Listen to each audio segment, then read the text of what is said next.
Corona টিকার booster dose দেয়া শুরু, জানালেন স্বাস্থ্যমন্ত্রী। প্রাথমিকভাবে পাবেন ফ্রন্টলাইনার ও শাটরধরা।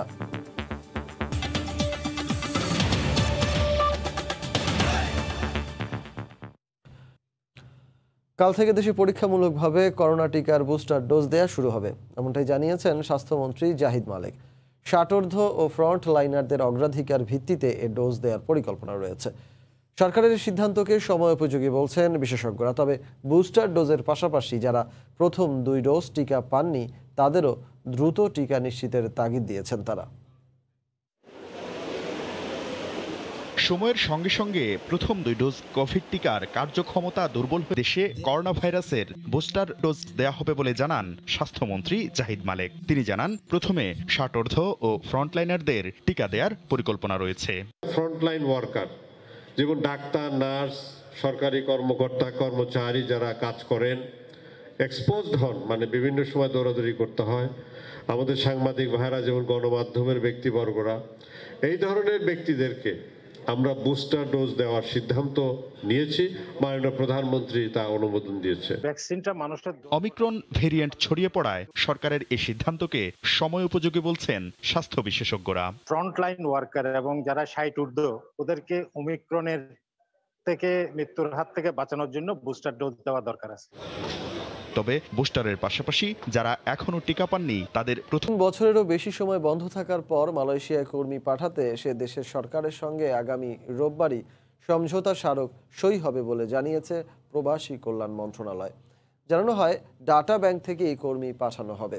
আন্তর্জাতিক অভিবাসন দিবস উপলক্ষে আয়োজিত সংবাদ সম্মেলনে প্রবাসী কল্যাণ মন্ত্রী বলেন, বিদেশে কর্মী পাঠাতে কোনো ধরনের সিন্ডিকেটকে সুযোগ দেওয়া হবে না।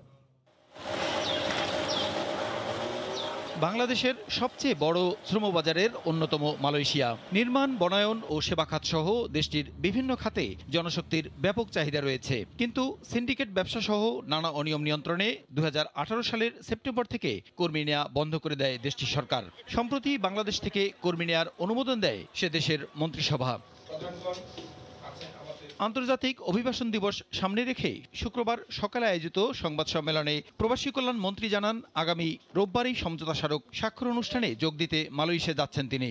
এদিকে ডাটা ব্যাংকের মাধ্যমেই মালয়েশিয়ায় কর্মী পাঠানো হবে বলে জানান তিনি। আমার বিশ্বাস কি একবার এমওইউ সই হয়ে গেলে তারপর যে ওই যে আমাদের যে অপারেশনাল যেটা কিভাবে হবে, এটা সর্ট আউট করতে খুব বেশি একটা সময় লাগবে না। ডিসেম্বরের মধ্যে I would like to start, but ওটা হবে তো it depends on them.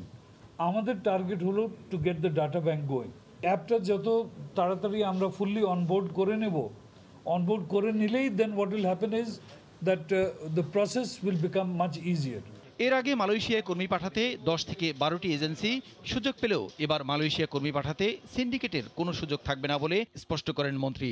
আমি কিন্তু কোনো সিন্ডিকেটের পক্ষপাতী না, এবং আমাদের তরফ থেকে এই মন্ত্রণালয়ের তরফ থেকে আমরা যা কিছু প্রস্তাব করেছি সেখানে কিন্তু সিন্ডিকেটের কোনো সুযোগ আমরা কিন্তু করে দেইনি। আমাদের বাংলাদেশ তরফ থেকে বা আমাদের মন্ত্রণালয়ের তরফ থেকে এই সিন্ডিকেট করার কিন্তু কোনো ব্যবস্থা বা সিস্টেম আমরা কিন্তু রাখতে যাচ্ছি না। সমঝোতা স্মারক স্বাক্ষরের পরেই কোন খাতে কত টাকা ব্যয়ে কতজন কর্মী যাওয়ার সুযোগ মিলবে সেটি জানানো সম্ভব হবে বলে জানান প্রবাসী। খাত লাগাতার উচ্চ প্রবৃদ্ধির রপ্তানি আয় যোগ করছে দেশের অর্থনীতিতে, তার মধ্যে অন্যতম আসবাবপত্র প্রস্তুতকারক শিল্প। তবে উদ্যোক্তারা বলছেন, সম্ভাবনা জাগালেও এর সুফল নিতে পারছেন না তারা। কাঁচামাল আমদানিতে তাদের দিতে হয় উচ্চ হারে শুল্ক, আর দক্ষ কর্মী তৈরিতে নেই সরকারি কোনো উদ্যোগ। খাত বিশ্লেষকদের পরামর্শ, আগামীর বাজার ধরতে সহজ করতে হবে উন্নত মেশিন ও প্রযুক্তি আমদানির কৌশলও। কামরুল হাসান সবুজের রিপোর্ট। শ্রমিকের কর্মনিষ্ঠায় আধুনিক মেশিনে তৈরি হচ্ছে আসবাবপত্রের বিভিন্ন অনুষঙ্গ। 12 থেকে 13 হাজার কোটি টাকার দেশীয় বাজারের চাহিদা মিটিয়ে মেড ইন বাংলাদেশ তকমা নিয়ে এগুলো যাচ্ছে বিশ্ববাজারে। বিশ্লেষণে দেখা গেছে, গত এক দশকে ফার্নিচার শিল্পের রপ্তানি আয় বেড়েছে প্রায় দ্বিগুণ। দেশি বিদেশি বাজার চাহিদা মাথায় রেখে উৎপাদন পরিকল্পনা সাজানো হলেও থেকে যাচ্ছে দক্ষ জনবলের অভাব, এমনটাই বলছেন উদ্যোক্তারা। মেশিন চালানোর মতো দক্ষ যে শ্রমিক দরকার হয়, এইটা অ্যাকচুয়ালি আমাদের যে ইনস্টিটিউটগুলো আছে ওখান থেকে যে দক্ষতা আমরা এখন পাচ্ছি এটা পর্যাপ্ত না। এই ইন্ডাস্ট্রিটা গ্রো করার জন্য আরও কিছু ইনস্টিটিউট হওয়া দরকার।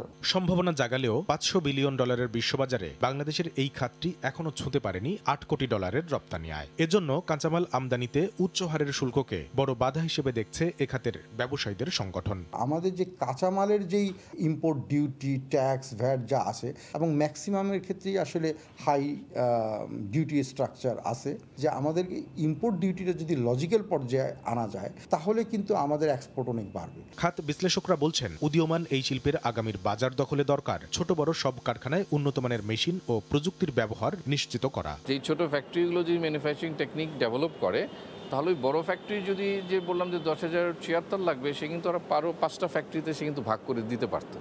এখন তো দেওয়ার মতো জায়গা নেই। টেকনোলজি অটোমাইজেশন বা হাইটেক ইন্ডাস্ট্রি কীভাবে কাজ করছে এটা নিয়েও কেউ ভাবে না বা সে জানে না। সো ওই যে নলেজটা মোটামুটি জিরো লেভেলেই। শিল্প সংশ্লিষ্টদের দাবি, বর্তমানে 25 লাখের বেশি মানুষের কর্মসংস্থানের যোগান দিচ্ছে খাতটি। এই হিসেবে তৈরি পোশাক শিল্পের পরেই রয়েছে আসবাবপত্র নির্মাণ খাত। কামরুল হাসান সবুজ, সময় সংবাদ, ঢাকা। ট্রেনের চাকা সচল রাখতে একজন চালককে প্রতিদিন কাজ করতে হয় গড়ে 15 থেকে 18 ঘন্টা, আর এজন্য বাড়তি মজুরি ও পেনশনে 75% টাকা বেশি দেয়া হয় তাদের। সম্প্রতি রেলের রানিং স্টাফদের অতিরিক্ত এসব সুযোগ সুবিধা বাতিল করে প্রজ্ঞাপন জারি করে অর্থ মন্ত্রণালয়।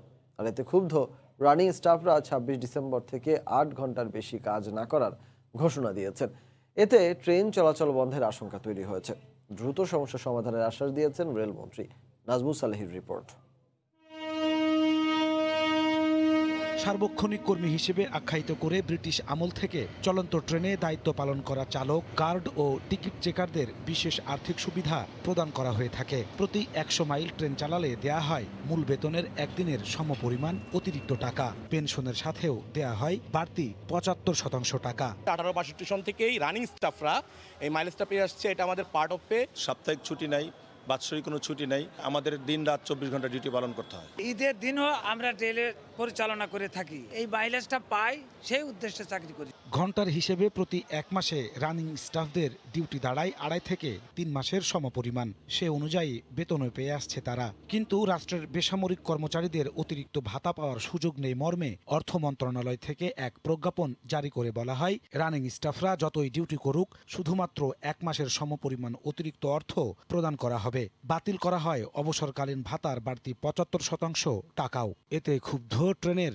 রানিং স্টাফরা। 16 ঘন্টা চাকরি করিয়ে, 20 ঘন্টা চাকরি করিয়ে, 24 ঘন্টা চাকরি করিয়ে আপনি 8 ঘন্টা টাকা দিবেন, আর 12 ঘন্টার টাকা কোথায় যাবে? আমি মোবাইল যাই, আমার 8 ঘন্টা ডিউটি শেষ, গাড়ি ওখানে বসে যাবে, গাড়ি আর চলবে না, যেহেতু আমার 8 ঘন্টার বেশি মজুরি দিবে না। যে ন্যায্য দাবি আমাদের এটা পূর্ণবহাল রাখার জন্য আমরা আহ্বান জানাচ্ছি। রেলের শ্রমিক নেতারা বলছেন, সমস্যার সমাধান না হলে 26 ডিসেম্বর থেকে কর্মবিরতিতে যাবেন তারা। অর্থ মন্ত্রণালয়ের প্রজ্ঞাপন বাতিল না হয় তাহলে 26 তারিখ থেকে আমরা আর অতিরিক্ত ডিউটি করব না। আমি কাজ করি টাকা নিই, আমাকে কাজের যদি মজুরি না দেন তাহলে অটোমেটিক যতটুকু যাওয়ার এতটুকু পরে ট্রেন বন্ধ হয়ে যাবে। রেলমন্ত্রী বলছেন, অর্থ মন্ত্রণালয়ের সাথে যোগাযোগ হচ্ছে, দ্রুতই মিলবে সমাধান। আমরা এটা যাতে অ্যামিকেবলি এটা সমাধান করা যায় সেই ব্যাপারে আমরা উদ্যোগ গ্রহণ করেছি। যদি আমাদের সেই ধরনের ফলপ্রসূ একটা আলোচনা কিংবা সমাধান হয় তাহলে তো জানতেই পারবেন। আমরা উদ্যোগ ইতিমধ্যে গ্রহণ করেছি। সারা দেশে প্রায় 3000 ট্রেন চালক দরকার হলেও আছে মাত্র 1000। নাজমুস সালেহি, সময় সংবাদ, ঢাকা। পরিবেশ দূষণ করে এমন যে কোনো পণ্যের ব্যবহৃত বর্জ্য রিসাইক্লিংয়ের দায়িত্ব উৎপাদনকারী প্রতিষ্ঠানকে নিতে হবে, এমন হুঁশিয়ারি দিয়েছেন ঢাকা উত্তর সিটির মেয়র আতিকুল ইসলাম। শিগগিরই ব্যবসায়ীদের সঙ্গে এ বিষয়ে বৈঠক হবে বলেও জানিয়েছেন মেয়র। পরিসংখ্যানের হিসেব ছাড়াই খালি চোখে খুব সহজেই অনুমান করা যায় প্রতিদিন বিশ্বে কত কোটি মানুষ ধূমপান করছেন। এতে শুধু পরিবেশ দূষণই নয়, ফেলে দেয়া সিগারেটের ব্যবহৃত ফিল্টারও মারাত্মক ক্ষতি করছে মাটি ও পানির। পরিবেশের এই ক্ষতি তুলে ধরতেই রাজধানীর বনানীর টিএনটি মাঠে আয়োজন করা হয়েছে 9 দিনব্যাপী প্রদর্শনীর, যেখানে 5 কোটি ব্যবহৃত সিগারেটের ফেলে দেয়া হলুদ অংশ ও 1 লক্ষ প্যাকেট দিয়ে ফুটিয়ে তোলা হয় বিভিন্ন ছবি। আয়োজক সংগঠন বিডি ক্লিন কর্তৃপক্ষ বলছে, সমাজ রাষ্ট্রকে সচেতন করতেই সারা দেশের 30,000 স্বেচ্ছাসেবীর পরিশ্রমে গড়ে তোলা হয়েছে এই প্রদর্শনী। একটা সিগারেটের ফিল্টার মাটিতে মিশতে প্রায় 25 বছর লাগে টাইম। সেখানে আমরা প্রতিনিয়ত মিলিয়নের উপর মিলিয়ন সিগারেটের ফিল্টার পুরো পৃথিবীতে ফালাচ্ছি। পৃথিবী তথা বাংলাদেশ বা মাটি পানি এগুলোর ক্ষতি করে চলেছে, পরিবেশের ক্ষতি করে চলেছে। সেইগুলোর কুফল সম্পর্কে মানুষকে সচেতন করে দেওয়ার জন্যই আমাদের এই প্রয়াস।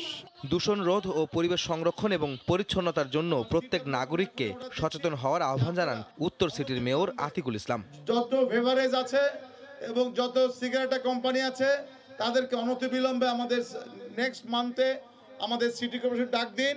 আপনারা সবাইকে বলবো যে বোতলটা যেটা আছে এই বোতলটা ফেরত দিলে আপনার দামটা অ্যাড করে দিবেন। এই রিসাইকেলের চিন্তার জন্য আসুন আমরা সবাই মিলে একটি সুন্দর শহর যেন করতে পারি। এই প্রদর্শনী চলবে আগামী 25শে ডিসেম্বর পর্যন্ত। এই বর্জ্য এখন আর বর্জ্য হবে না। আহমেদ সালেহিন। আমন ঘরে তোলার পর নওগাঁর বরেন্দ্র মাঠগুলোতে চলছে বোরো ধান রোপণের প্রস্তুতি। কৃষকরা বলছেন অতিরিক্ত খরচের বোঝা নিয়ে নামতে হচ্ছে জমিতে। ডিজেলের দাম বাড়ায় জেলার কৃষকদের প্রায় অর্ধশত কোটি টাকা বাড়তি খরচ গুনতে হবে। এমআর রকির রিপোর্ট, আর ক্যামেরায় ছিলেন রকিবুল ইসলাম। চাষিদের কর্মব্যস্ততায় সরব এখন বরেন্দ্রর মাঠগুলো। ধান চাষাবাদে এ অঞ্চলে বেড়েছে যান্ত্রিক মেশিনের ব্যবহার। পাওয়ার টিলারে মুহূর্তে জমি প্রস্তুত হলেও কৃষকের বাড়তি দুশ্চিন্তা ডিজেলের বাড়তি দর। কৃষকের ধানের উৎপাদন খরচ প্রতি বছরই বাড়ছে। গত মৌসুমে বোরো ধানের কেজি প্রতি উৎপাদন খরচ বেড়ে দাঁড়ায় 27 টাকা, আর মন প্রতি ধান উৎপাদনে কৃষকের খরচ হয় 1080 টাকা। এবার সেচের খরচ বেড়ে যাওয়ায় আরেক দফা বাড়তি খরচের বোঝা কৃষকের ঘাড়ে। ধান গবেষণা ইনস্টিটিউটের হিসাবে বিঘে প্রতি সেচ ও চাষ দিতে 20 লিটার ডিজেল দরকার পড়ে। লিটারে ডিজেলের মূল্য 15 টাকা বৃদ্ধিতে চলতি বুড়ো মৌসুমে বিঘে প্রতি অতিরিক্ত কৃষককে গুনতে হবে 300 টাকা। 5 বিঘা 6 বিঘা খাত করতাম, এখন বর্তমানে আমাদের 3 বিঘা 4 বিঘা মাটি করতে আমরা হ্যান্ডচিপ খাই যাচ্ছি। তেলের দাম বাড়তি হয়েছে, এদিকে আর কুলাতে পারছি না আমরা। ধানের দাম তো বাড়তি হয়নি, ধানের দাম যেটা সেটাই আছে। জ্বালানি তেলের বাড়তি দরের সাথে উৎপাদিত ফসলের দাম নিশ্চিত করা না গেলে কৃষিতে নেতিবাচক প্রভাব পড়বে বলছেন কৃষক নেতারা। শতকরা 23 টাকা বেড়ে যাবে আর কি। এই 23 টাকা বেড়ে যাবে, এর প্রভাবটা গিয়ে কিন্তু সরাসরি কৃষিতে পড়বে। কৃষকেরা আগামীতে হয়তো এই ইরি ধান মানে বোরো ধান উৎপাদন করতে তারা নিরাশা হয়ে যায়। এই অবস্থায় কৃষকদের খরচ সাশ্রয়ী ফসল চাষাবাদে পরামর্শ কৃষি বিভাগের। ধান আমাদের দেশের জন্য যা প্রয়োজন সেই পরিমাণ তার চেয়ে বেশি ধান উৎপাদন হচ্ছে। তো সেক্ষেত্রে আমরা কৃষকদের পরামর্শ দিচ্ছি যে কিছু পানি সাশ্রয়ী ফসল আবাদের জন্য। জেলা কৃষি সম্প্রসারণ অধিদপ্তরের তথ্য মতে চলতি মৌসুমে 1,88,000 হেক্টর জমিতে বোরো চাষের লক্ষ্যমাত্রা নির্ধারণ করা হয়েছে। বিঘাপতি অতিরিক্ত 300 টাকা হিসাবে জেলা দুটি চলচ্চিত্রকে পুরস্কৃত করেছে ইউথ বাংলা কালচারাল ফাউন্ডেশন। আন্তর্জাতিক চলচ্চিত্র উৎসবের শেষ দিনে দেশের দুই স্বনামধন্য অভিনেত্রীর হাতে সম্মাননা পুরস্কারও তুলে দেওয়া হয়। শুক্রবার রাজধানীর উত্তরায় 10 ডিসেম্বর থেকে শুরু হওয়া এ উৎসবের শেষ দিনে ভারত ও বাংলাদেশের পূর্ণদৈর্ঘ্য ছাড়াও স্বল্প দৈর্ঘ্যের চলচ্চিত্র, সেরা পরিচালক, সেরা অভিনেতা অভিনেত্রীর পুরস্কার তুলে দেওয়া হয়। বাংলাদেশি চলচ্চিত্র চন্দ্রাবতীর কথা সেরা চলচ্চিত্র ও সেরা অভিনেত্রী হন কেন্দ্রীয় চরিত্রে অভিনয় করা শিল্পী দিলরুবা দোয়েল। এছাড়াও গুণী অভিনেত্রী দিলারা জামান ও শর্মিলী আহমেদের হাতে আজীবন সম্মাননা ও প্রতিজনকে 1 লাখ টাকার চেক তুলে দেওয়া হয়। অনুষ্ঠানে ভিডিও বার্তায় যুক্ত হন বিদ্যুৎ, জ্বালানি ও খনিজ সম্পদ প্রতিমন্ত্রী নসরুল হামিদ। বিজয়ের 50 বছর পূর্তি উপলক্ষে শেরপুরে হয়ে গেল পিঠা উৎসব। শ্রীবরদী থানার উদ্যোগে এই উৎসবের আয়োজন করা হয়। অংশগ্রহণ করেন সাধারণ মানুষ। আগত অতিথিদের গরম পিঠার স্বাদ দিতে থানা চত্বরেই পিঠা তৈরি করা হয়। 2 দিন বিকেল থেকে গভীর রাত পর্যন্ত চলে শীতের এই পিঠা খাওয়ার ধুম। শুধু তাই নয়, গত 2 দিনে থানায় আসা সেবা প্রার্থীরা সবাইকে পিঠা খাওয়ানো হয়। মূলত পুলিশ ও সাধারণ মানুষের মাঝে দূরত্ব কমাতে এই ব্যতিক্রমী আয়োজন করা হয়েছে বলে জানিয়েছে শ্রীবরদী থানা পুলিশ।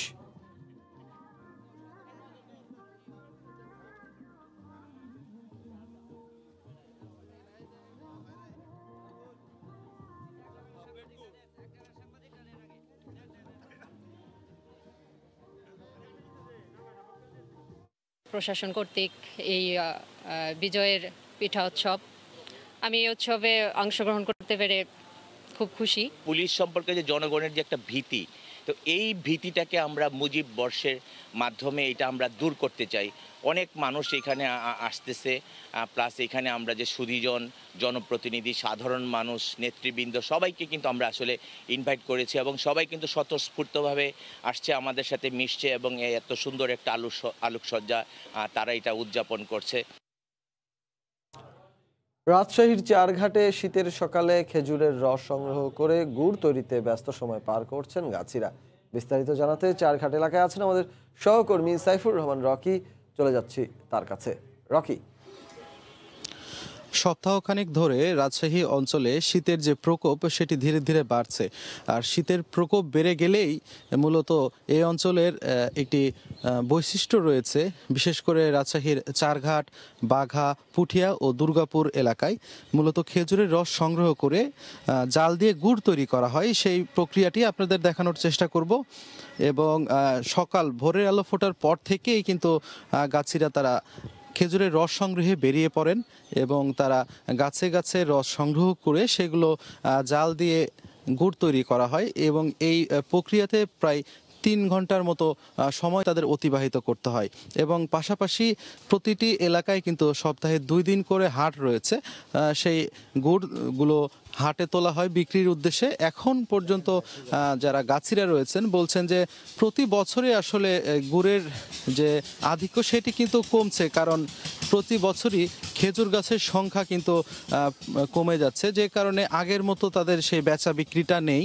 তবে এখন পর্যন্ত তাদের যে প্রতি কেজি গুড় পাইকারি হাটে বিক্রি করা হচ্ছে 95 থেকে 100 টাকা কেজি দরে, এমনটাই তারা বলছেন। এবং এই অঞ্চলের প্রায় 30 থেকে 40 হাজার মানুষ এর সাথে প্রত্যক্ষ বা পরোক্ষভাবে জড়িয়ে আছে, এমনটাই আসলে বলছিলেন গাছিরা। সব মিলিয়ে আমরা আসলে সকাল থেকেই তাদের যে নানা কর্মযজ্ঞ সেগুলোই দেখছিলাম। তারা বলছেন যে আসলে এই গুড়গুলো আসলে তৈরি করার মধ্যে তাদের কিছু জিনিস এখানে ব্যবহার করতে হয়। এর মধ্যে ফিটকিরি বা অনেকে হয়তো চিনিও ব্যবহার করে বেশি লাভের আশায়, কিন্তু অনেকেই কিন্তু ফিটকিরি দেয় আসলে এই গুড়টি বেশি চকচকে যেন হয় এবং বাজারে যেন ভালো দাম পাওয়া যায় সেই আশায়। আজকে বানেশ্বর হাট রয়েছে, এই গুড়গুলো তৈরির পরই কিন্তু তারা এই বানেশ্বর হাটে বিক্রির উদ্দেশ্যে তুলবেন। এবং অনেকে কিন্তু এই অঞ্চলের অনেক গাছেই কিন্তু এখান থেকে অর্ডারের মাধ্যমে অনলাইনেও কিন্তু গুড় বিক্রি করেন, এমনটাই তারা বলছিলেন। তবে অনলাইনে বা অর্ডার দিয়ে যারা বিক্রি করেন সেক্ষেত্রে কিন্তু গুড়ের যে প্রতি কেজি সেটি অন্যান্য পাইকারি দামের চেয়ে কিন্তু 20 থেকে 30 টাকা কিন্তু বেশি দিতে হয়, এমনটাই আসলে আমাদেরকে বলছিলেন গাছিরা। তবে এই অঞ্চলের বহু মানুষ কিন্তু এই গুড় তৈরি করে জীবিকা নির্বাহ করে এই শীতের এই মৌসুমে। এবং এটি গ্রাম বাংলার চিরায়ুতে একটি রূপ, যে রূপ গ্রামে আসলে আসলে দেখা পড়ে। রাজশাহীর যে উপজেলাগুলো রয়েছে তার মধ্যে সবচেয়ে বেশি চারঘাট, বাঘা, দুর্গাপুর এবং পুঠিয়া উপজেলায় এই গুড় তৈরির প্রক্রিয়াটি সবচেয়ে বেশি হয়। এবং প্রতি বছরেই কিন্তু আমরা এই চিত্রটি আমরা দেখি যে তারা এই গুড় তৈরির সাথে কিভাবে তারা সম্পৃক্ত হয়ে পড়েন এবং পরিবারের কিন্তু ছোট্ট সদস্য থেকে শুরু করে একেবারে বয়স্ক সদস্য পর্যন্ত এই গুড় তৈরির সাথে কিন্তু তারা ওতপ্রোতভাবে জড়িয়ে পড়েন এবং এভাবেই তাদের জীবন জীবিকা চলে। আমরা আসলে সকাল থেকেই তাদের সাথেই ছিলাম এবং তারা যেটি বলছেন যে এটি কিন্তু এই শীত এলে এই প্রতিদিনের চিত্র কিন্তু তাদের এমনটি। তারা ভোরের আলো ফোটার আগেই ঘর থেকে তারা বেরিয়ে পড়েন এবং খেজুরের রস সংগ্রহে তারা ব্যস্ত হয়ে পড়েন। পরবর্তীতে সেগুলো ছেঁকে এভাবেই ট্রেতে করে তারা জাল দেন এবং এই জাল দেওয়ার 2 থেকে 3 ঘন্টার মধ্যে কিন্তু এই গুড়টি লালচে রং ধারণ করে, ঠিক লালি গুড় হয় তখন। তারপরেই সেটিকে আসলে বীজ করে ছোট ছোট কেটলি বা পাত্রে সেখানে কিন্তু গুড় করা হয়। অনেকে পাটালি গুড় করেন, অনেকে মশলা গুড় করেন। সব মিলে আসলে যে যেভাবে অর্ডার দেয় সেই অনুযায়ী আসলে গুড়গুলো তৈরি করে দেন এই অঞ্চলের গাছিরা। আমরা তাদেরকে বলছিলাম যে সপ্তাহে এই গুড়গুলো তারা প্রতিদিন তৈরি করলেও কিন্তু সপ্তাহে তারা 2 দিন এই গুড়গুলো বাজারে নিয়ে যাওয়ার সুযোগ পান, কারণ সাপ্তাহিক যে হাটগুলো রয়েছে সপ্তাহে 2 দিনই হয় গ্রামাঞ্চলে। এবং এই হাটগুলোতে কিন্তু তারা এখন পর্যন্ত যে দাম পায় এখন পর্যন্ত তারা সন্তুষ্ট এমনটাই বলছিলেন। তবে দিন দিন এই অঞ্চলের অনেক খেজুর গাছ কাটা পড়ায় যে আগে প্রচুর পরিমাণ গুড় তৈরি হতো সেই জায়গা থেকে এখন অনেকটাই গুড়ের উৎপাদন কমে গেছে এই অঞ্চলে, এমনটা আমরা শুনছিলাম তাদের কাছ থেকে। তো এই ছিল রিচার্ড আমার কাছে রাজশাহী অঞ্চল থেকে গুড় তৈরির সর্বশেষ। খেজুরের রস থেকে গুড় তৈরির সবশেষ খবরাখবর জানাতে রাজশাহীর চারঘাট থেকে আমাদের সঙ্গে যুক্ত হয়েছিলেন সহকর্মী সাইফুর রহমান রকি। নেতাজি সুভাষচন্দ্র বসু, দেশবন্ধু চিত্তরঞ্জন দাস সহ বহু কিংবদন্তি দায়িত্ব পালন করেছেন কলকাতা পৌরসভার। ব্রিটিশ আমলে তৈরি পৌরসভা ভবনটি নগর ব্যবস্থাপনায় পরিচালিত হয়ে আসছে দীর্ঘদিন ধরে। সেই নগর ব্যবস্থাপনায় এবার কাকে দায়িত্ব দেবেন কলকাতাবাসী? ইভিএম এর ভোটে সে সিদ্ধান্তই জানা যাবে আগামী 19 ডিসেম্বর। বিশ্বজিৎ দাসের ক্যামেরায় সুব্রত আচার্যের রিপোর্ট। কলকাতার স্থায়ী ভোটারের সংখ্যা 40 লাখ হলেও প্রতিদিন কলকাতায় প্রায় 2 কোটি মানুষের সমাগম। আর তাদের পানি, বিদ্যুৎ, জননিরাপত্তা, যোগাযোগ ব্যবস্থা, সর্বোপরি নগর ব্যবস্থাপনায় দেখভালের দায়িত্ব এই লালবাড়ির। 1874 সালে ভবনটিতে গঠিত হয় কলকাতা পৌর সংস্থা, যা পরবর্তীতে বিবর্তনের পথ ধরে আধুনিক কলকাতা পৌরসভা নামে নামকরণ হয়। প্রায় 150 বছরের পুরনো এই সংস্থার মেয়রের দায়িত্ব পালন করেছেন দেশবন্ধু চিত্তরঞ্জন দাস, নেতাজি সুভাষচন্দ্র বসু, শেরি বাংলা, একে ফজলুল হক, ডাক্তার বিধানচন্দ্র রায়ের মতো কিংবদন্তিরা। ঐতিহ্যবাহী সেই কলকাতা পৌরসভার নির্বাচন অনুষ্ঠিত হতে যাচ্ছে 19 ডিসেম্বর। এতে অংশ নিচ্ছে তৃণমূল, বিজেপি, বাম ও কংগ্রেস। এরই মধ্যে দলগুলো সম্পন্ন করেছে প্রচারণা। এদিকে বিধানসভা ভোটে রক্ত ঝরতে দেখেছে পশ্চিমবঙ্গের মানুষ। তাই কলকাতার পৌর ভোটে কি হতে পারে তা নিয়ে সংশয়ে আছেন সাধারণ ভোটাররা। তবে সুষ্ঠু ভোট হওয়ার প্রত্যাশা করছে সংশ্লিষ্ট কর্তৃপক্ষ। আগামী 21 ডিসেম্বর ভোটের ফল প্রকাশ করবে নির্বাচন কমিশন। 2021 সালে বিধানসভা নির্বাচনে প্রায় একতরফাভাবেই বিজেপিকে টক্কর দিয়ে তৃতীয়বারের মতো পশ্চিমবঙ্গের শাসন ব্যবস্থায় ফেরে তৃণমূল কংগ্রেস। আর এই বারেটি পরপর 2 দফায় তৃণমূল কংগ্রেসে থাকার পর তারা বিশ্বাস করছে তৃতীয়বারের মতো আবার এই লালবাড়ির দখল নেবে ঘাসফুল শিবির। কলকাতার কর্পোরেশন থেকে সুব্রত আচার্য, সময়। করোনার নবম ভ্যাকসিন হিসেবে ভারতের সেরাম ইনস্টিটিউটের কোভ্যাক্সকে অনুমোদন দিয়েছে বিশ্ব স্বাস্থ্য সংস্থা। স্থানীয় সময় শুক্রবার টিকার অনুমোদন দেয় সংস্থাটি। এক বিবৃতিতে বিশ্ব স্বাস্থ্য সংস্থা জানায়, বিশ্বের দরিদ্র দেশগুলো টিকার চাহিদা পূরণে এটি সাহায্য করবে। অন্যদিকে করোনার টিকার বৈষম্য কাটাতে সমন্বিত পদক্ষেপের প্রতি গুরুত্ব দিয়েছেন জাতিসংঘ মহাসচিব। কোভিড টিকা আবিষ্কারের পর থেকেই চলছে আলোচনা ও গবেষণা। নতুন টিকা অনুমোদনের প্রক্রিয়া সময় সাপেক্ষ ও জটিল হওয়ায় করোনার জন্য এ পর্যন্ত 8টি ভ্যাকসিন অনুমোদন দিয়েছিল বিশ্ব স্বাস্থ্য সংস্থা। এবার নবম টিকার অনুমোদন দিল বৈশ্বিক এই সংস্থাটি। স্থানীয় সময় শুক্রবার ভারতের সেরাম ইনস্টিটিউটের তৈরি কোভোভ্যাক্স নামের ট্রনকে বর্তমানে বৈশ্বিক জনস্বাস্থ্যের জন্য সবচেয়ে বড় হুমকি হিসেবে আখ্যা দিয়েছেন G7 এর নেতারা। স্থানীয় সময় বৃহস্পতিবার এক বিবৃতিতে জোটের নেতারা আরও বলেন, করোনা সংক্রমণ বাড়ায় তারা উদ্বিগ্ন। অন্যদিকে করোনা মোকাবিলায় বিশ্বজুড়ে সমন্বয়হীনতায় উদ্বেগ প্রকাশ করেছে জাতিসংঘ। স্থানীয় সময় বৃহস্পতিবার একথা জানান সংস্থাটির প্রধান আন্তোনিও গুতেরেজ। এছাড়া 2022 সালের প্রথমার্ধে বিশ্বের 70% মানুষকে টিকার আওতায় আনার লক্ষ্যের কথাও বলেন তিনি। ফরহাদ চৌধুরী, সময় সংবাদ। হ্যাকিং সহ বিভিন্ন অনলাইন নজরদারির সঙ্গে জড়িত সন্দেহে কমপক্ষে 7টি সংস্থাকে নিষিদ্ধ করেছে সামাজিক মাধ্যম ফেসবুকের মূল প্রতিষ্ঠান মেটা। প্রতিষ্ঠানগুলোর অনৈতিক কর্মকাণ্ডের শিকার হয়েছেন বিশ্বের বিভিন্ন দেশের 50,000-এর বেশি ব্যবহারকারী। স্থানীয় সময় বৃহস্পতিবার প্রকাশিত এক প্রতিবেদনে ওই প্রতিষ্ঠানগুলোর নাম প্রকাশ করেছে মেটা। সম্প্রতি ইসরায়েলি প্রতিষ্ঠান NSO গ্রুপের মতো ডিজিটাল গোয়েন্দা সংস্থাগুলোর বিরুদ্ধে কঠোর অবস্থান নেওয়ার ঘোষণা দিয়েছে মার্কিন প্রশাসন। এর সঙ্গে তাল মিলিয়ে তৎপর হচ্ছে প্রযুক্তি প্রতিষ্ঠানগুলোও। তারই ধারাবাহিকতায় হ্যাকিং সহ বিভিন্ন অনলাইন নজরদারির সঙ্গে জড়িত সন্দেহে বেশ কয়েকটি প্রতিষ্ঠানকে নিষিদ্ধ ঘোষণা করেছে ফেসবুকের মূল প্রতিষ্ঠান মেটা। মেটার প্রতিবেদনে যে প্রতিষ্ঠানগুলোর নাম উঠে এসেছে তার মধ্যে আছে কগনাইট, ভেরিন্ট সিস্টেমস, ইসরায়েলের প্রতিষ্ঠান ব্ল্যাক কিউব ও কবওয়েবস টেকনোলজিস এবং ভারতীয় প্রতিষ্ঠান বেলট্রক্সের নাম।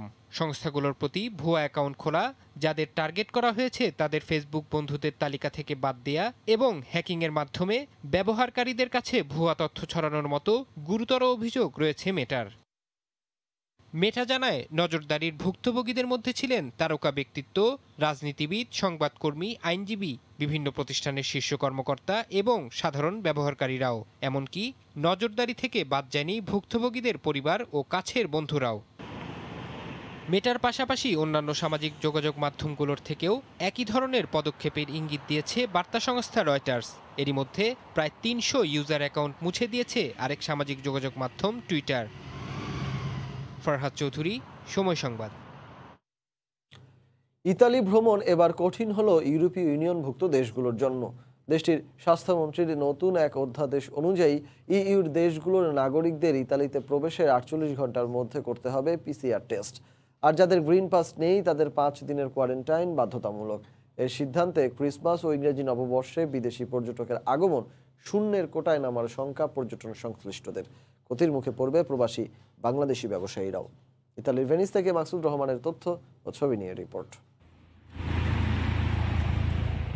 জেরুজালেমের বেথেলহাম যিশুর জন্মস্থান হলেও ইতালির রোমকে ভাবা হয় খ্রিস্ট ধর্ম প্রসারের প্রধান কেন্দ্রবিন্দু হিসেবে। তাই ডিসেম্বরের শেষ সপ্তাহে ক্রিসমাসের ছুটিতে খ্রিস্ট ধর্মের মানুষ ছুটে আসেন ইতালিতে। তবে এবার চোখ রাঙাচ্ছে করোনার নতুন ভ্যারিয়েন্ট ওমিক্রন। এ অবস্থায় স্থানীয় সময় মঙ্গলবার দেশটির স্বাস্থ্যমন্ত্রী নতুন এক অধ্যাদেশ জারি করেন। ইউরোপীয় ইউনিয়নভুক্ত দেশগুলোর নাগরিকদের যাদের পূর্ণ টিকা নিয়ে আছে তাদের ইতালি প্রবেশের ৪৮ ঘন্টার মধ্যে পিসিআর টেস্ট বাধ্যতামূলক করা হয়েছে। আর যারা টিকা গ্রহণ করেননি তাদের পিসিআর টেস্টের পাশাপাশি দেশটিতে প্রবেশের পর ৫ দিন থাকতে হবে কোয়ারেন্টাইনে। পিসিআর টেস্টের বাধ্যবাধকতা থাকছে ইতালি থেকে বাইরে যেতে চাওয়া মানুষদের জন্য। দেশটির এই নিষেধাজ্ঞায় ইতালির পর্যটন ব্যবসা ক্ষতিগ্রস্ত হবে বলে জানান স্থানীয় প্রবাসী ও ব্যবসায়ীরা। ইতালিয়ান স্বাস্থ্য মন্ত্রণালয়ে নতুন বিধিনিষেধ জারি করা হয়েছে। এটা সামনের বড়দিন এবং নববৎসরের ছুটিতে আমাদের বাংলাদেশিরাও যাদের ব্যবসা প্রতিষ্ঠান রয়েছে তারাও অনেক বড় ধরনের ক্ষতিগ্রস্ত হবেন। আমি একজন ইতালীয় ব্যবসায়ী। করোনা ভাইরাসের নতুন নিয়মে যথেষ্ট ক্ষতিগ্রস্ত হবে এখানকার ব্যবসা প্রতিষ্ঠান। বিশেষ করে ক্রিসমাস ও ইংরেজি নববর্ষের ছুটির দিনগুলোতে অনেক ক্ষতির মুখে পড়বে ব্যবসায়ীরা। নতুন অধ্যাদেশে দেশটির চলমান জরুরি অবস্থার মেয়াদ চলতি বছরের ডিসেম্বর থেকে ২০২২ সালের ৩১ মার্চ পর্যন্ত বাড়ানো হয়েছে। করোনা মহামারীতে ইউরোপের প্রথম ক্ষতিগ্রস্ত দেশ ইতালি। গত এক বছর ধরে দেশটির কঠোর টিকা কর্মসূচি ও বিভিন্ন অধ্যাদেশ সংক্রমণ নিয়ন্ত্রণে রাখতে অনেক ক্ষেত্রেই সাফল্য দেখিয়েছে। সম্প্রতি দক্ষিণ আফ্রিকার ওমিক্রন ভ্যারিয়েন্ট ও প্রতিবেশী ইউরোপীয় দেশগুলোর করোনা পরিস্থিতির কারণে দেশটিতে করোনার চতুর্থ ঢেউ আঘাত হানতে পারে বলে হুঁশিয়ার করেন ইতালির স্বাস্থ্য মন্ত্রণালয়। ইতোমধ্যে দেশটির করোনা পরিস্থিতির ঊর্ধ্বগতি ভাবিয়ে তুলেছে স্থানীয়দের পাশাপাশি প্রবাসী বাংলাদেশিদেরও। রেস্তোরাঁ ব্যবসার গল্প অনেক পুরনো, তবে এসব প্রতিষ্ঠানের বেশিরভাগই মালিক বা কর্মচারী যদি ভিনদেশি হন তাহলে কেমন হবে? নীল পানির দেশ মালদ্বীপে এমনভাবেই ব্যবসা ও চাকরি করছেন অধিকাংশ বাংলাদেশি প্রবাসী। মালদ্বীপ ঘুরে সে খবর জানাচ্ছেন কাজল আব্দুল্লাহ, আর ক্যামেরায় ছিলেন নুরুল আলম নয়ন। পরিচ্ছন্ন এক ভূখণ্ড মালদ্বীপ। পরিকল্পিত সড়ক ও অবকাঠামো নির্মাণের কারণে বেশ নান্দনিক এদেশের পর্যটন খাত। এখানে পর্যটকদের জন্য রয়েছে বিভিন্ন মানের আবাসিক হোটেল। যদিও এসব হোটেলের বেশিরভাগেরই মালিকানায় রয়েছে প্রবাসীদের অংশীদারিত্ব, আর কর্মচারীরাও প্রায় সবাই প্রবাসী। মালদ্বীপের বিভিন্ন হোটেল, রেস্টুরেন্ট ও সমুদ্রে জেগে ওঠা রিসোর্টগুলোতে যারা কাজ করেন তাদের প্রায় ২৫% বাংলাদেশি। শুধু হোটেল বা রেস্টুরেন্ট নয়, সুপার শপ থেকে শুরু করে অন্যান্য ব্যবসাতেও বাংলাদেশিদের অবস্থান চোখে পড়ার মতো। এখানে হোটেল সেক্টরে, রেস্টুরেন্ট সেক্টরে সবচেয়ে বেশি।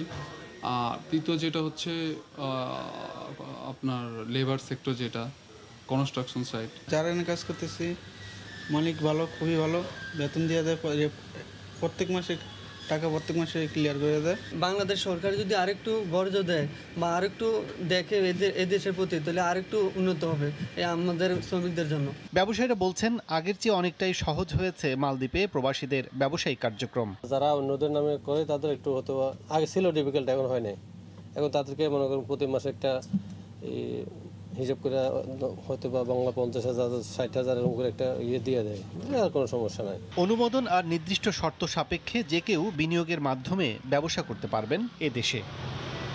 মালদ্বীপে এককভাবে প্রবাসীদের ব্যবসা করার শর্ত রয়েছে $1 লাখ বিনিয়োগ করার। সেক্ষেত্রে বিকল্প উপায়ে মালদ্বীপ নাগরিকদের সাথে অংশীদারিত্বের ভিত্তিতে ব্যবসা করছেন বাংলাদেশিরা। এক্ষেত্রে অধিক লাভবান হচ্ছেন বলে জানিয়েছেন এখানে বসবাসরত বাংলাদেশি ব্যবসায়ীরা। মালদ্বীপ থেকে কাজল আব্দুল্লাহ, সময় সংবাদ। দরজায় করা নাড়ছে খ্রিস্টান ধর্মাবলম্বীদের সবচেয়ে বড় উৎসব বড়দিন। উৎসব ঘিরে বিশ্বব্যাপী চলছে নানা আয়োজন। পেরুতে আয়োজন করা হয়েছে পোষা কুকুরদের জন্য ব্যতিক্রমী প্যারেড প্রতিযোগিতা। বাহারি পোশাক পরিয়ে পোষা কুকুর নিয়ে আয়োজনে অংশ নেন স্থানীয়রা। কোনোটা সেজেছে শান্তার বেশে, কোনোটা আবার ক্রিসমাস ট্রির আদলে। বড়দিন উদযাপন উপলক্ষে পেরুর পেরুভিয়ান শহরে আয়োজিত প্যারেড অনুষ্ঠানে এমন বর্ণিল সাজে অংশ নিতে দেখা যায় কুকুরছানাদের। সঙ্গে আসেন কুকুরের মালিকরাও। প্রতিযোগিতায় অংশ নেয় কয়েকশো কুকুরছানা। সবাইকে হারিয়ে বিজয়ের মুকুট তুলে নেয় প্রিন্সেস নামে একটি কুকুর, যার গায়ে ছিল ক্রিসমাস ট্রির আদলে তৈরি পোশাক। পোশাকে সৃজনশীলতার বিষয়টিকে বিশেষ গুরুত্ব দেন আয়োজকরা। এদিকে নিজের পোষা কুকুরের জয়ে উচ্ছ্বাস জানান মালিক। আমি খুবই আনন্দিত। 1 সপ্তাহ ধরে পোশাক তৈরির কাজ করেছি। সৃজনশীলতার পাশাপাশি সচেতনতা তৈরির বিষয়টিও মাথায় রেখেছিলাম। বড়দিন উপলক্ষে ছুটির দিনগুলোয় যেন নিজেদের পোষা প্রাণীর প্রতি বিশেষ নজর দেন মালিকরা। তাদের সঙ্গে আনন্দ ঘন মুহূর্ত কাটান, তা স্মরণ করিয়ে দিতেই এমন উদ্যোগ নেন আয়োজকরা। রাইসা জান্নাত। শীতকালে 12 মাসই পেয়ারার উৎপাদন কমে আসায় পাইকারি ক্রেতারা নাটোরের বাগানগুলো থেকেই পেয়ারা কিনছেন। বাগান থেকেই প্রতি কেজি পেয়ারা 45 থেকে 50 টাকায় বিক্রি করছেন মালিকরা। এ বিষয়ে জানাতে সদরের চন্দ্রকোলা পেয়ারা বাগানে আছেন আমাদের সহকর্মী আল মামুন। আমরা সরাসরি চলে যাচ্ছি তার কাছে। মামুন, বিষয়টা বলছিলেন, বর্ষাকাল চলে যাওয়ার পর কিন্তু শীতকালের যে চাহিদা, সেই চাহিদা কিন্তু ব্যাপক হারে বৃদ্ধি পেয়েছে পেয়ারার। বিশেষ করে এই গত 1 মাসের ব্যবধানে পেয়ারার দাম কিন্তু কেজিতে 10 টাকার উপর বৃদ্ধি পেয়েছে, যেটা আমি দেখতে পাচ্ছি সকালে আমি দেখানোর চেষ্টা করছি যে ঢাকার যে রাজধানীর বেশ কিছু ক্রেতা এসেছেন, তারা এই পেয়ারাগুলো বাগান থেকেই কেনার জন্য এসেছেন। নাটোরের এই পেয়ারার চাহিদা থাকার কারণে কিন্তু তারা এখান থেকেই রাজধানীতে সরাসরি ভালো মানের পেয়ারাগুলো সরবরাহ করবেন বলে এখানে আমি কথা বলে জানতে পেরেছি। তবে যেটুকু বিষয়টা বলছেন এখানে বাগান মালিকরাও রয়েছেন, তারা যেটুকু বলছেন যে উৎপাদন কমে আসলেও দামের কিন্তু ভালো একটা তারা ভালো দাম পাচ্ছেন এবং দাম পাওয়ার কারণে পেয়ারার বাগানের কিন্তু তারা একটু লাভবান হচ্ছেন। এখানে আমাদের কাছে যে বাগান মালিক রয়েছেন আফাদ আলী, তার সঙ্গে আমরা একটু কথা বলার চেষ্টা করব বছরে কি পরিমাণ তারা লাভ করছেন এ বিষয়ে আমরা জানতে একটু বাগান মালিকের কাছে যাচ্ছি। আবহাওয়া অনুকূলে থাকলে বিঘা প্রতি মোটামুটি 50,000 থেকে 1 লক্ষ টাকা লাভবান হওয়া যায়। এখন বর্তমানে বাইরের ফলগুলো আমদানি যদি একটু সরকার কমায় তাতে আমরা একটু লাভবান হই এবং সেক্ষেত্রে আমাদের ব্যবসাটা একটু ভালো হয় এবং আমরা দেশের পুষ্টি উৎপাদনে অনেকটাই অবদান রাখতে পারি। সেক্ষেত্রে সরকারের কাছে আমার আবেদন থাকবে যে আমাদের পেয়ারার উপর একটু গুরুত্ব আরোপ করে বাইরের রাষ্ট্রে রপ্তানি করার সুযোগ করে দেওয়ার জন্য অনুরোধ রইল। ধন্যবাদ। যে বিষয়টি শুনছিলেন, কিন্তু বিঘা প্রতি বর্তমান দামেও কিন্তু 1 লাখ টাকার উপর লাভ হয়ে থাকছে। যেটুকু কৃষি বিভাগ বলছে পেয়ারা লাভবান হওয়ার কারণে 4 গুণ লাভবান হওয়ার কারণে কিন্তু গত 10 বছরে 4 গুণের উৎপাদন বৃদ্ধি পেয়েছে। স্থানীয় কৃষি বিভাগ যেটি বলছে 2010-11 অর্থ বছরে মাত্র 292 হেক্টরে 2,496 মেট্রিক টন পেয়ারা উৎপাদন হয়। সেটি কিন্তু উৎপাদন বৃদ্ধি পেয়েছে গত 10 বছরে 2020-21 অর্থ বছরে সেটি বৃদ্ধি পেয়ে 983 হেক্টর জমিতে প্রায় 9,000 মেট্রিক টন পেয়ারা উৎপাদন হয় বলে যেটি স্থানীয় কৃষি বিভাগ যেটি বলছে। কৃষি বিভাগ যেটি বলছে লাভবান ফসলের মূল বিষয়টা হচ্ছে পুষ্টিগুণ রয়েছে ব্যাপক এবং ভিটামিন সি পেয়ারাতে ব্যাপক পরিমাণ থাকার কারণে শীতকালে এর চাহিদা কিন্তু ব্যাপক হারে বৃদ্ধি পেয়েছে। আরেকটি বিষয় যেটি বলতে পারি আমরা, নাটোরের এই পেয়ারাটি মূলত একেবারে কীটনাশক মুক্ত। বিশেষ করে প্রথম থেকে যেখানে 4 শতাধিক যে বাগান রয়েছে, এই বাগান মালিকরা তারা কিন্তু পেয়ারা উৎপাদনের শুরুতেই তারা পলি ব্যাগের ব্যবস্থা করে থাকেন এবং এই পলি ব্যাগের কারণে একেবারে বিষমুক্ত প্রক্রিয়ায় পেয়ারা উৎপাদন হয়ে থাকে। প্রতিটি পেয়ারা বছরে প্রায় 1 মণের উপরে পেয়ারা ফলন হয়ে থাকে বলে কৃষি বিভাগ যেটি দাবি করেছে। এছাড়া কৃষি বিভাগ যেটি আরেক বিষয়টা বলছে, একটি পেয়ারা গাছ থেকে 4 থেকে 5 বছর পেয়ারা উৎপাদন হয়ে থাকে। বর্ষাকালে যে 10 থেকে 15 টাকা কেজিতে দাম বললো, এখন বর্তমানেও যে বাগান থেকে 50 থেকে 55 টাকা যে বিক্রি হয়, একটা ভালো একটা অবস্থানে রয়েছেন বাগান মালিকরা। অন্য যে ফসলগুলো রয়েছে তার ফসলের থেকে পেয়ারা এক ভালো লাভবান হয়ে থাকে বলে বাগান মালিকরা যেটি বলছে। কৃষি বিভাগ যেটি বলছেন, দাবি করছেন তারা এই ফলের উৎপাদন তারা বৃদ্ধি করার জন্য কৃষকদের মধ্যে আরও সহযোগিতা বাজারজাত করার ব্যাপক ব্যবস্থা তারা নিয়েছেন এবং ঢাকার পাশাপাশি রাজধানী সব বিভিন্ন জেলার পাশাপাশি নাটোর শহরের 2টি বৃহত্তম পেয়ারার বাজার রয়েছে, যেটি নিচা বাজার এবং স্টেশন বাজার। এই 2টি বাজার থেকে কিন্তু নাটোর জেলার যে পেয়ারা যে চাহিদা, সেই চাহিদা মোচন করে থাকে। একটি বিষয় যেটি আমরা বলতে পারি, পেয়ারা বাগান মালিকদের সাথে কথা বলে জানতে পারছি, তারা যেটুকু নিশ্চিত করতেন যে বিশেষ করে যে রাজধানী সহ যে বিভিন্ন জেলা পাইকাররা আসেন, যে পাইকাররা নগদ অর্থপ্রাপ্তির বিষয় থাকে এবং বাগান থেকে তাদের দায়িত্বে সম্পূর্ণ তারা কিন্তু নিয়ে যায়। এর প্রেক্ষিতে তারা একটা ভালো লাভবান বা ভালো পরিস্থিতির মধ্যে রয়েছেন বলে জানিয়েছেন। তবে কৃষি বিভাগ যেটুকু বলছেন যে পেয়ারার উৎপাদন বৃদ্ধির মূল বিষয় তারা পুষ্টিগুণ চাহিদার কারণে সেই পেয়ারা উৎপাদন তারা বৃদ্ধি অব্যাহত রেখেছে। আর একটি যেটি বাগান মাল এখানে যেটি ক্রেতারা রয়েছেন, পাইকারি ক্রেতারা, তাদের সাথে কথা বলেছে। পাইকারি ক্রেতারা কিন্তু যেটুকু বলছে, রাজধানীতে মূলত বিষমুক্ত পেয়ারার কারণে এটির চাহিদা ব্যাপক হারে রয়েছে এবং এই পেয়ারা তারা রাজধানীতে বিক্রি করছেন। তো এই ছিল আমার কাছে নাটোরের পেয়ারা বাগান থেকে সর্বশেষ রিচার্ড। বিশ্ব ক্রিকেটে বাংলাদেশের দুর্দশা মাহমুদুল্লাহ মুমিনুলদের মতোই হতাশ করে মাশরাফি বিন মুর্তজাকে। সাবেক অধিনায়কের বিশ্বাস, টি-20 আর টেস্টে টানা হারের মধ্যে থাকলেও প্রিয় ফরম্যাট ওয়ানডে দিয়েই ঘুরে দাঁড়াবে টাইগাররা। 2-1 সিরিজের ফলাফল নিয়ে বিচলিত না হয়ে দীর্ঘমেয়াদী পরিকল্পনার ওপর জোর দেন ম্যাশ। দেশের ক্রিকেটের আলোচিত নানা বিষয় নিয়ে মাশরাফির একান্ত সাক্ষাৎকারের দ্বিতীয় পর্ব থাকছে আজ। সময়ের পোস্টারে লিখে যাও তুমি। তার অধীনে বিশ্ব ক্রিকেটে সমীহ আদায় করা দল হয়ে ওঠে বাংলাদেশ। মাঠের পারফরম্যান্সে বড় বড় প্রতিপক্ষকে রীতিমতো হুমকি দিতে শুরু করে টাইগাররা। সেই বাংলাদেশই এখন হারের বৃত্তে ঘুরপাক খাচ্ছে। আছে মাঠের বাইরের নানা অনাকাঙ্ক্ষিত ঘটনা, গুঞ্জন। জাতীয় দলে না থাকলেও ড্রেসিং রুমের অস্থিরতা খুব ভালোভাবে টের পান মাশরাফি বিন মুর্তজা। 2015 সাল থেকে বাংলাদেশ ক্রিকেট নিয়মিত ওয়ানডে ক্রিকেট জিতেছে এবং দেশের বাইরে যেও মোটামুটি অন্যান্য ফরম্যাট থেকে বেশি জিতেছে। তো ওয়ানডে ক্রিকেট আসলে আপনি হয়তো বা কিছুটা স্থির আবার হতে পারবেন। আমাদের মূল ধারার ক্রিকেটই ওইটা, হ্যাঁ, আমরা ওইটাই ভালো খেলি এই ফরম্যাটটা। তো ভেরি আনলাকি যে এই মুহূর্তে আমরা টেস্ট ক্রিকেট এবং টি-20 যে দুইটা আমরা সবচেয়ে বাজে খেলি, সেই দুইটা ফরম্যাট আমরা খেলছি। তো এই কারণে ম্যাক্সিমাম হার হতে সবার মাথার ভেতরে ওইটা ঢুকে গিয়েছে। কিন্তু এর ভিতরে যদি কিছু ওয়ানডে থাকতো, হ্যাঁ, কিছু টি-20 মিক্সড আপ থাকতো, তাহলে একটা ব্যালেন্স করে চলা যেত। হ্যাঁ, তবে ওয়ানডে ক্রিকেট আসলে আমি আশা করি যে কিছুটা মানুষের ভেতরের এই ধারণাটা কিছুটা পাল্টে যাবে। তো আমি ওই ফরম্যাটের দিকেই তাকিয়ে আছি যে ওই ফরম্যাটটা আসলে আমি মনে করি যে ক্রিকেটটা একটা সমালোচনার জায়গা থেকে কিছুটা বেরিয়ে আসবে। হ্যাঁ, যে কিছুটা এটা তো ইমপ্রুভমেন্ট না ক্রিকেটের।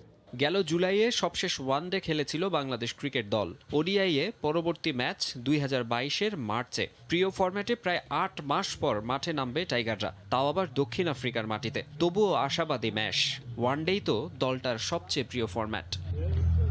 মাকসুম আলম খান, সময় সংবাদ, ঢাকা।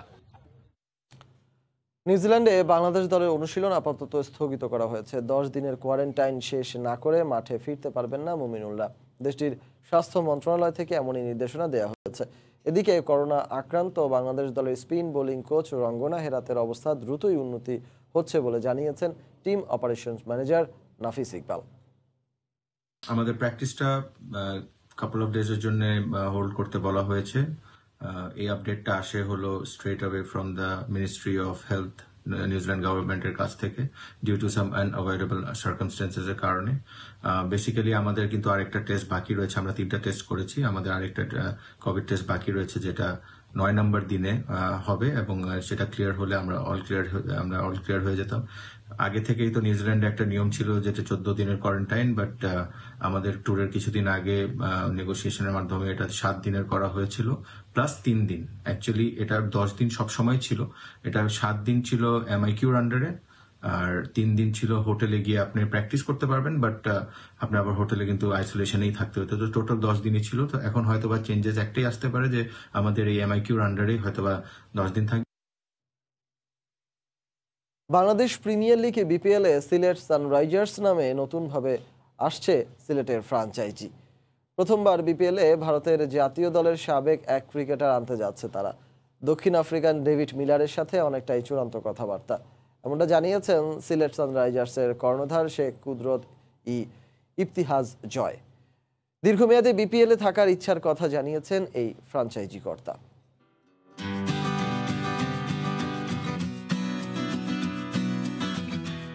সুরমা নদীর পাড়ে চায়ের রাজ্য, জাফলং, বিছনাকান্দি, ভোলাগঞ্জ সাদা পাথরের নৈসর্গিক সৌন্দর্য মুগ্ধ করবে ভ্রমণ পিয়াসীদের। তবে এবার ব্যাট বলের 4 ছক্কার লড়াইয়ে মাঠ মাতাতে সিলেট আসছে নতুন রূপে।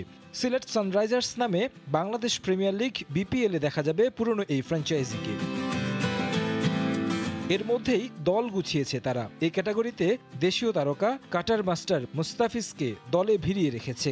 বিপিএল গভর্নিং কাউন্সিলের ঘোষণার পর সারবেন চুক্তির আনুষ্ঠানিকতা, পাশাপাশি দেশীয় তরুণদের দিকেই বেশি নজর। আমরা দল গোছানোর ব্যাপারে প্লেয়ারদের সাথে মোটামুটি একটা পর্যায় পর্যন্ত কথা বলে রেখেছি ড্রাফটের বাইরে, আর এখন ড্রাফটের জন্য ওয়েট করছি আর কি, ড্রাফট লিস্ট অ্যান্ড এভরিথিং। তাহলে আমরা ওইভাবে করে অ্যাজ পার ড্রাফট লিস্ট আমরা একটা ডিসিশনে যেতে পারবো যে আমাদের টার্গেটেড প্লেয়ারগুলোকে পাচ্ছে কিনা।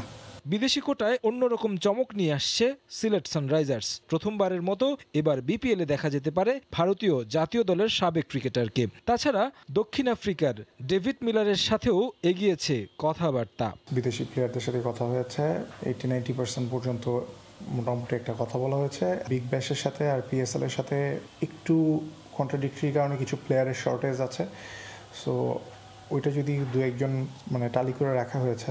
আমাদের ডেভিড মিলার একটা টার্গেট আছে, ইন্ডিয়ান একজনের সাথে কথা চলছে, অলরেডি স্টার্ট টকিং।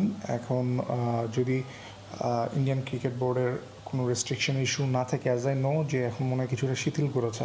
প্রগতি গ্রুপের এই ফ্র্যাঞ্চাইজি প্রথমবার বিপিএলে আসলেও দীর্ঘমেয়াদে কাজ করার কথা ভাবছেন। সিলেটের নয়নাভিরাম প্রাকৃতিক সৌন্দর্য বিপিএল এর মাধ্যমে বিশ্ব দরবারে তুলে ধরতেও তাদের আছে পরিকল্পনা। স্লো অ্যান্ড স্টেডি আগাতে চাচ্ছি এবং লং রান যাতে বিপিএল এর সাথে থেকে ক্রিকেটে কন্ট্রিবিউশন করতে পারি সেভাবেই আগাচ্ছি। সিলেটটাকে ফুটিয়ে তুলতে পারি, কারণ এটা একটা ট্যুরিজমের একটা ভালো প্লেস। সো যদি যখন ক্রিকেটাররা থাকবে ওইখানে যদি প্রমোশনাল অ্যাক্টিভিটিস করা হয়, ওইটাও আমরা আমাদের বাংলাদেশের জন্য একটা অ্যাচিভমেন্ট হবে ইনশাল্লাহ। তাছাড়া শুধু বিপিএলে অংশগ্রহণই নয়, দেশের ক্রিকেটকে এগিয়ে নিতে 2টি একাডেমি তৈরির পাশাপাশি তৃণমূল থেকে ক্রিকেটার তুলে আনার পরিকল্পনা রয়েছে এই ফ্র্যাঞ্চাইজি কর্তার। তারেক হাসান শিমুল, সময় সংবাদ, ঢাকা। সংযুক্ত আরব আমিরাতে বিজয়ের সুবর্ণ জয়ন্তী উদযাপন উপলক্ষে প্রবাসী বাংলাদেশিদের উদ্যোগে প্রতিদিনই থাকছে নানা আয়োজন। শারজাহ প্রদেশের আল মাদাম স্টেডিয়ামে প্রীতি ক্রিকেট ম্যাচ আয়োজন করেন প্রবাসীরা। সংযুক্ত আরব আমিরাত থেকে জাহিদুল ইসলামের তথ্যচিত্রে শিবলি আল সাদিকের রিপোর্ট। সংযুক্ত আরব আমিরাতের বিভিন্ন শহর এখন উৎসবের নগরীতে পরিণত হয়েছে। নানা ধরনের বিনোদনমূলক আয়োজনের পাশাপাশি টি-20 বিশ্বকাপ ও টি10 প্রিমিয়ার লিগও অনুষ্ঠিত হয়েছে এখানে। এরই ধারাবাহিকতায় বাংলাদেশের স্বাধীনতার 50 বছরের সুবর্ণ জয়ন্তী উপলক্ষে খেলাধুলায় মেতে উঠেছে প্রবাসী বাংলাদেশিরা। বৃহস্পতিবার রাতে শারজাহ মাদাম স্টেডিয়ামে এক প্রীতি ক্রিকেট ম্যাচ অনুষ্ঠিত হয়। এই ম্যাচের আয়োজক ছিলেন ড্রাগন মার্ট কিংস্টার নামে একটি সংগঠন, যেখানে প্রতিদ্বন্দ্বিতা করেন কিংস্টার ক্লাব ও সুপার ফাইটার। টি-20 ম্যাচে কিংস্টার ক্রিকেট ক্লাব 18 রানে জয়লাভ করেন। এই স্বাধীনতার প্রতি শ্রদ্ধা জানিয়ে আমাদের সকল প্রবাসীরা, বিশেষ করে ড্রাগন মার্টের যে সকল প্রবাসীরা এই মহৎ উদ্যোগ নিয়েছে, আজকের এই বিজয়ের দিনে আমি শ্রদ্ধার সাথে স্মরণ করছি সকল শহীদদের।